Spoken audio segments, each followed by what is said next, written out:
Sunday সারাদিন এত তাড়াতাড়ি কেটে যায় যে সেটা বোঝাই যায় না। আমার তো সারাদিন খেতে খেতেই চলে যায়।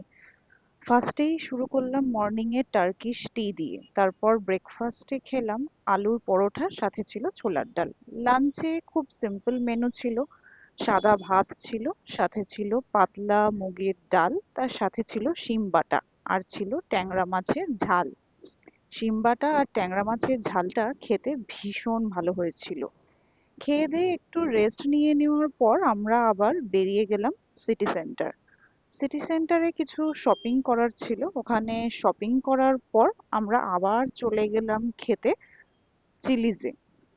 ওখানে ফার্স্টে গিয়ে অর্ডার করে দিলাম chicken flatbread and chicken wings, সাথে ছিল দুটো বিয়ার। তারপর চলে গেছিলাম লাসচিবোতে হালকা একটু ডিনার করতে, অর্ডার করেছিলাম ক্রিস্পি চিকেন টেম্পুরা অ্যান্ড একটা স্ট্রবেরি অ্যান্ড লিচি ড্রিঙ্কস।